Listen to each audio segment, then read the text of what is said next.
And plebs, this week in Yu-Gi-Oh! We have a lot of shit to get through.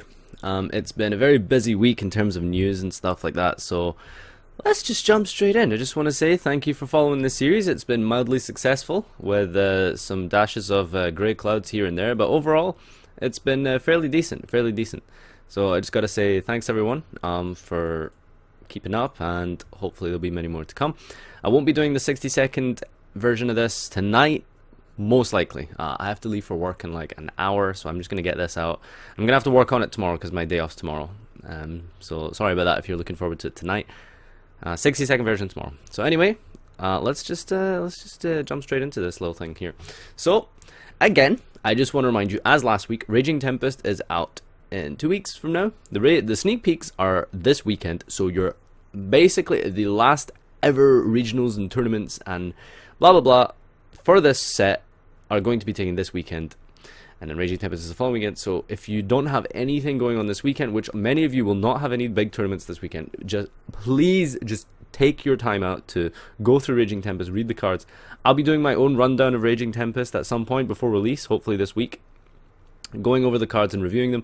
But this is the time to start reviewing and start reading and start learning the decks, because next format is going to hit you like a truck, and if you're going to sit down for your first locals and you're going to pick up Momorat and you're going to read it for the first time, you're going to have a bad time, okay? So let's just get ready. Let's just we're all in this together, right? We're all aiming for table 500, so let's just try to get to 500 and stay away from 800. You know what I'm saying? At least we can do a little bit better than you know, if we just read the cards. So let's do that before the set comes out. Let's be prepared. Let's be good duelists, okay? Now, that's really all I have to say about that. Get ready. Next piece of news, Mr. Galactic God here has said goodbye to us. Hate him and loving the underdogs on top, and I'm gonna shine, homie, till my heart stop. Go MVP. Anyway, yeah, he's one of the biggest YouTubers ever. Really, 105,000 subscribers over the years, and again, hate him or love him, he's been a big influence in the community, and unfortunately, he's taking his leave. It goes without saying. I mean, he looks like he doesn't look as happy as he normally does in this video and stuff. So there's clearly some shit going on. So fair enough to him. And unfortunately, it's things we all think about sometimes. Even me personally, I've thought sometimes I just want to like pack it in and move on. But yeah, we've lost a big player in the YouTube scene. So I personally, you know, have kind of like not been a fan of his content really, but again, just a huge name. I genuinely tried Synchrons on YGO Pro back in the day, making triple Quasar. Realized very quickly that's not very consistent, but regardless, you know, I really enjoyed his videos back in the day. He has some really cool series like Fun Yu-Gi-Oh! Facts and the Illegal Plays. Like, those are really good series. So unfortunately, we're gonna have to say goodbye to him. Hats off. Alright, next piece of news, we have the Advanced Dushell Alpha and Pre-Alpha. We'll be seeing this hopefully within a month's time. Some kind of actual legitimate gameplay. If you watch this video here, there isn't really much to show. We just see the playing field. You can change phases. You can, like, you know, really just sort of interact with the board, but not really do much. So we have an alpha coming March and April, and I'll hopefully be part of that alpha, and I'll be able to present the game itself and show you what it's all about and how you can play. And hopefully, by Nationals time, maybe Euros, we'll be using this as the new platform to prepare ourselves. So hopefully, that'll be soon. So yeah, keep an eye out for Advanced Dushell. Next up, we have the Yu-Gi-Oh! Movie Darkside Advanced Side of Dimensions. I don't know. Darkside of Dimensions here, getting some decent scores, 70% on Rotten Tomatoes and 8 out of 10 on IMDb, which is I don't know. I mean, it's fan voting, so obviously the only people going to be voting high amounts for it is people who are, you know, enjoy it. Hopefully it won't flop like this fucking Assassin's Creed shit. Like, holy shit, 18% average rating. Ooh. Yeah, but I'm going to be seeing it the Wednesday, I think, or Thursday, and I'll do my own little review thing of it. This is one of the only, like, anime things I've ever kind of been excited about. I just really want to see Dimension dueling in this movie, because I really hope that'll be, like, a thing in the actual, like, game.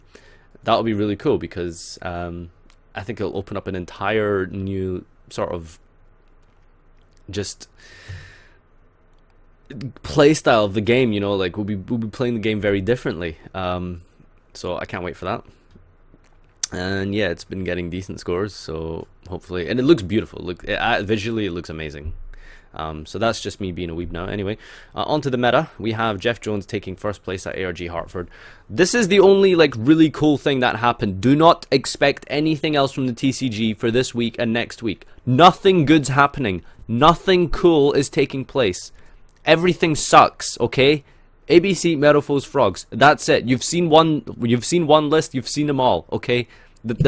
No more deck profiles, okay? I'm not interested anymore. I don't care about your generic Meadowfoes list number like 54. Please, it's over. Let it go. Okay, we're moving on. So all we've really had is like Meadowfoes, Frogs, ABC. Nothing else interesting has topped. I can promise you. Me and John keep an eye out for these things to present to you. Nothing cool has topped.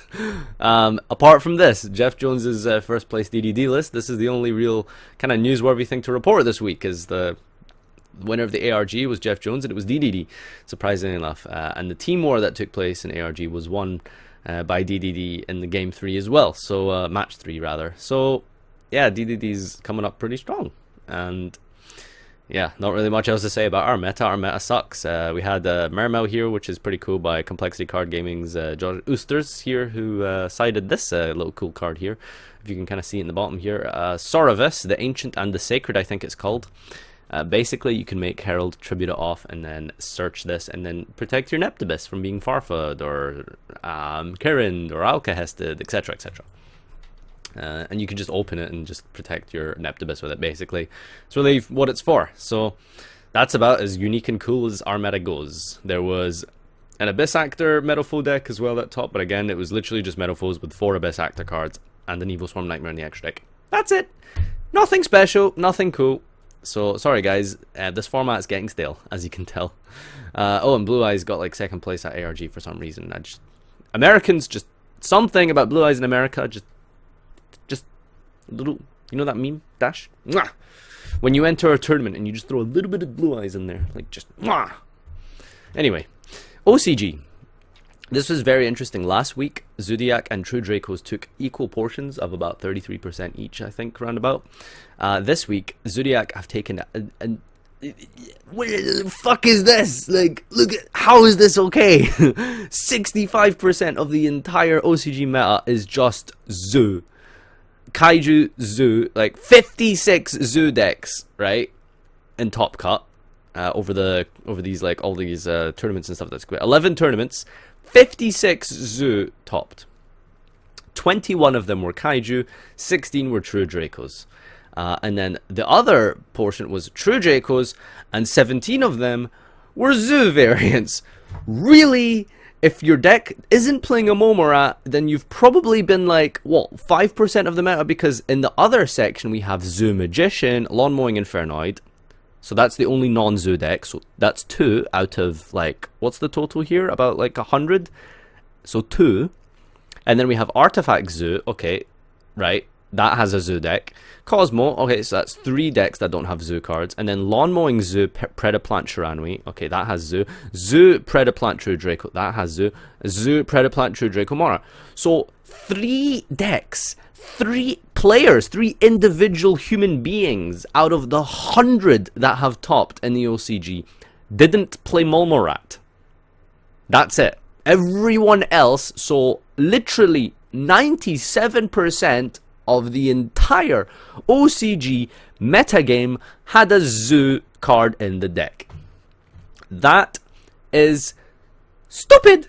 Very, very stupid. Anyway, I'm complaining about a format that doesn't even exist for us yet, but I am so not excited.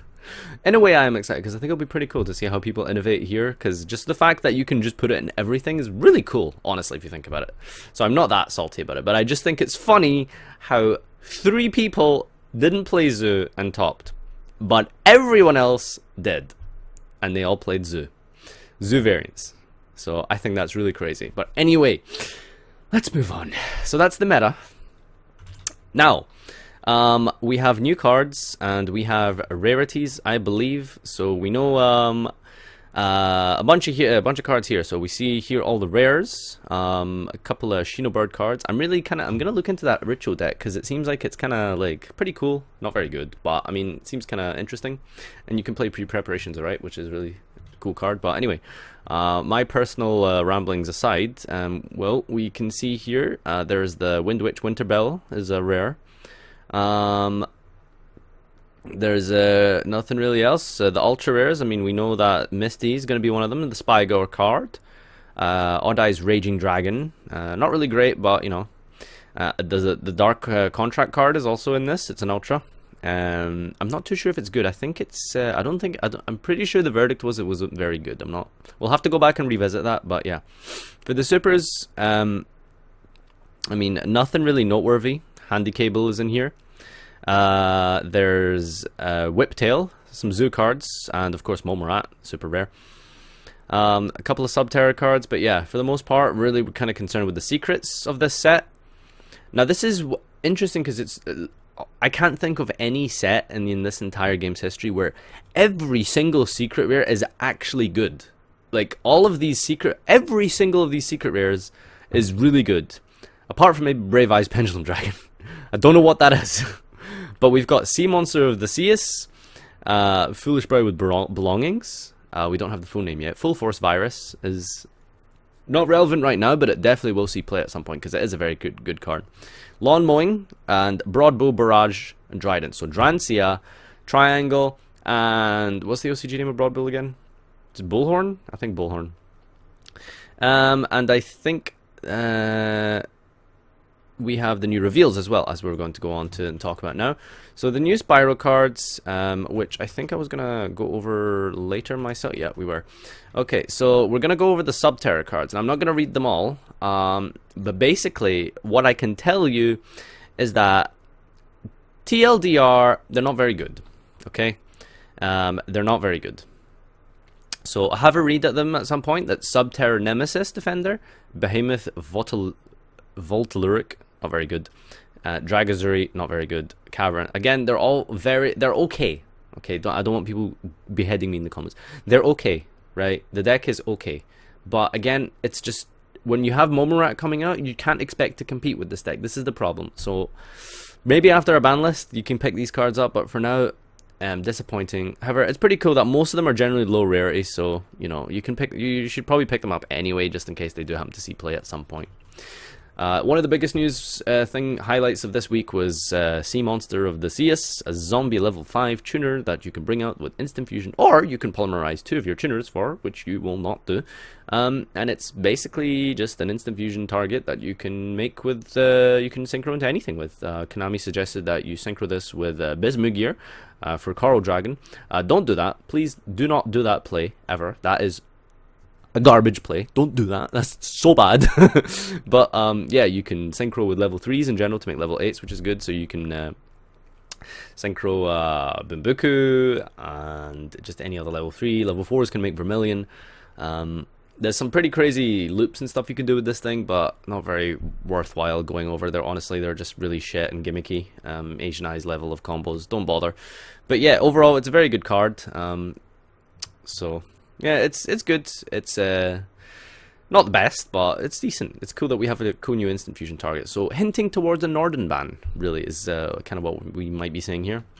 As for the new Spiral cards, we've got Spyraltop. Basically, it's a super agent, and it can pop cards during either player's turn if you guess the right card right. So it's okay. It doesn't really fix the problems of the decks, though. I'll be doing a Spiral review at some point this week as well.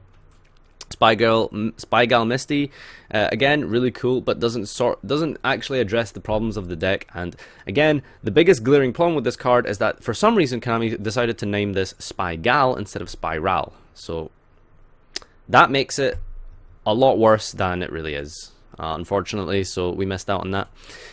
Mission recapture during the third phase after activation. What does this thing do again? Target all monster your opponent controls take on. So it's a trap mind control if you control if you special a spiral. Yeah, it's not very good. It's a trap. So you know, again, not what the deck was missing. Not what the deck was needing to fix its problems. So, and then we have Utility Wire. If you control Super Agent, target face-up card your opponent controls, place on top of the deck. You can only activate one Utility Wire per turn. Random once per turn clause, I don't see the point in that, honestly. Not like it's really particularly overpowered. But yeah, just going with the whole idea of stacking up your opponent's deck and then guessing the right card, and then you can use their effects. So yeah, that's really it in terms of new cards. Nothing else is really special. Yeah, that does it for the cards. On to the Market Watch. Ancient Leaf. This card retardedly went up because people were stupid enough to think that rumors that the game was going to have 12,000 life points was somehow going to stay in the game.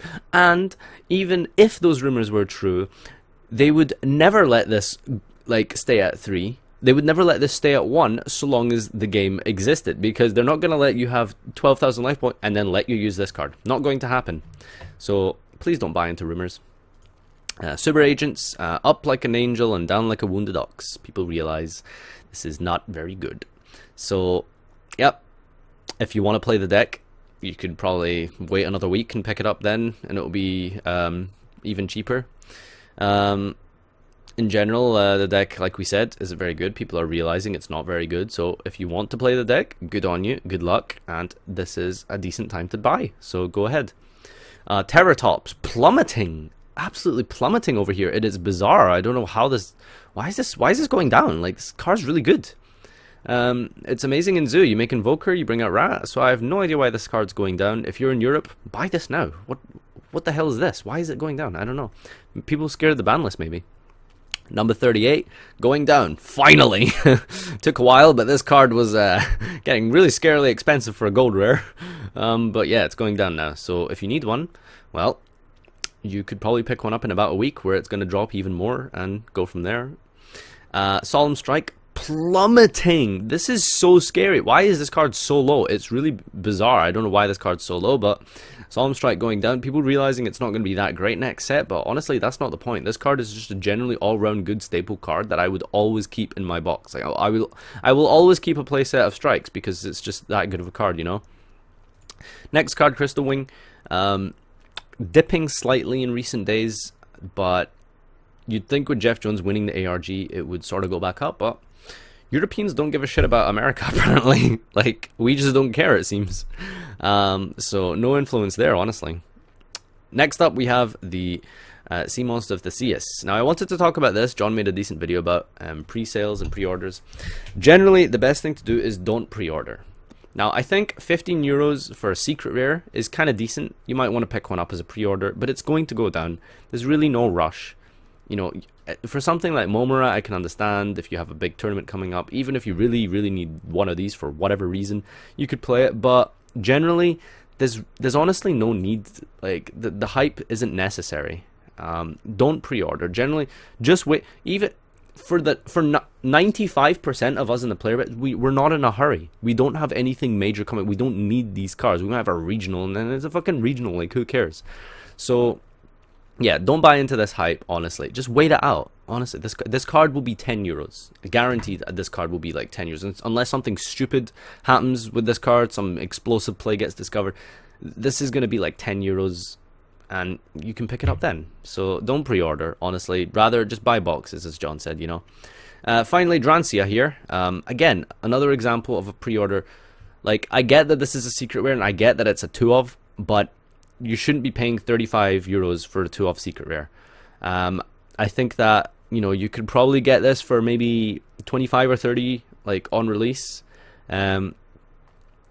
I would definitely get it before a major event. So when a YCS happens, I would get it before the YCS. That's when you should start spending your money, because it's only going to skyrocket after that. But pre-orders, it's not worth it, honestly. Don't bother pre-ordering. Sphere Mode, I thought it was interesting that it went up to $40 in America. And again, I just wanted to highlight how little Europeans care. We did see some spikes all the way up to like 20 to 18, I think, at some point. And now it's down to like, wait, what's this? 18 euros, 19 euro. I'm so confused. What's this graph is broken or something? Oh, it went up to like 23 euros and now it's down to like 17. Okay, right. So it's dropped in the past few days, and yeah, it's a good card. However, it takes up your normal summon. Well, actually, Lava Golem takes up your normal summon as well. But yeah, generally, like, we're not going to be seeing too many big boards, and I think that we will be seeing big boards, but not those unbreakable big boards. Like, you're going to see Drancia, Emerald, and like something else, but nothing that stops you from playing. You know what I mean? So yeah. Woo! That was a long one.